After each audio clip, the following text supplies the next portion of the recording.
We are now ready to program and machine our second operation. From our demo part print, you will see that we have 4 defined holes with center locations. We would also like to add a 5th hole at the center of the part as a pilot hole for our future pocket. Our tool for this operation is a 1/2 inch diameter spot drill. Let's begin by changing to our required tool for this operation. From the main menu, press T, followed by 6 and press cycle start. The axis should now move to the tool change position. The CNC will dwell and wait for you to finish the tool change. Once done, confirm the tool change is complete and press cycle start.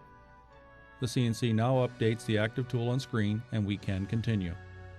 Select the drilling cycle key. You will notice that there are 5 levels of drilling. Using the level key, go to level 4, the center punch level. X is the center of your first hole on X axis. Enter 1 inch. Y is the center of your first hole on Y axis. Enter -1 inch. ZS. This is your Z safety distance. This is the amount your tool will be above your starting point before beginning its operation. In this example, we will be using a value of 1/4 of an inch. Z. This is the starting point on the Z axis.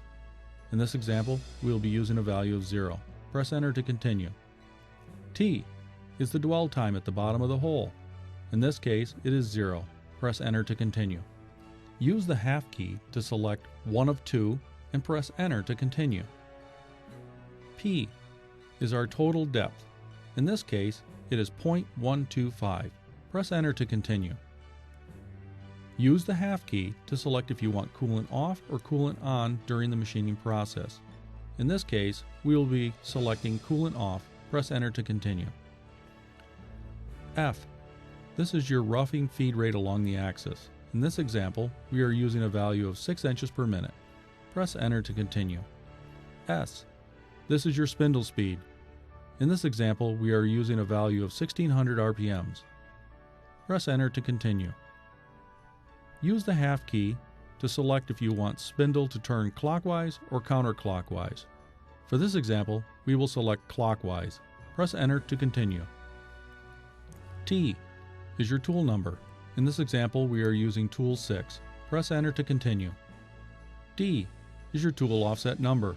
In this example, we are using offset 6. Press enter to continue. Now let's combine this drilling operation with random positioning to define our remaining hole locations. Press the random position key to continue. You will notice that it takes our feed rate, total depth, spindle speed, and tool information from our previous cycle.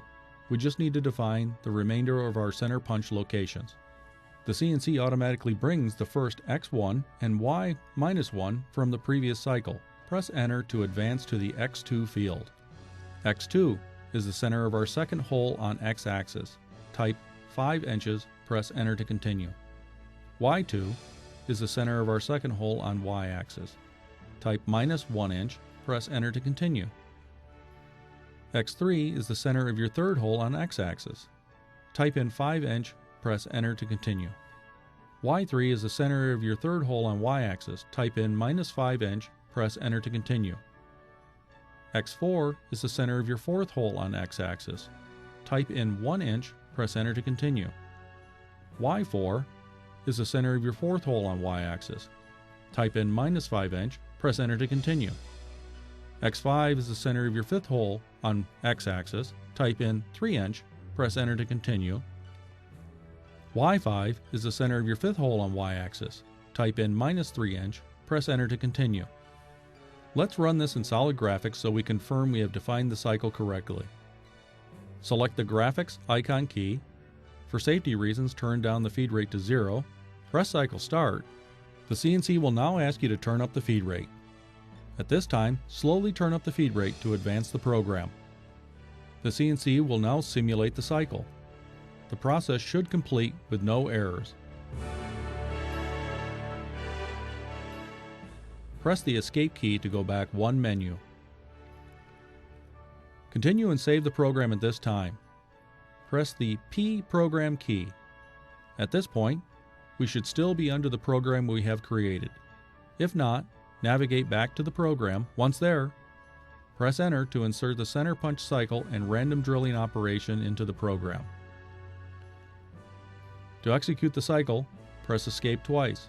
You now see that there is a cycle start icon at the top of the screen. Turn down the feed rate to 0 and press Cycle Start button to begin executing the cycle.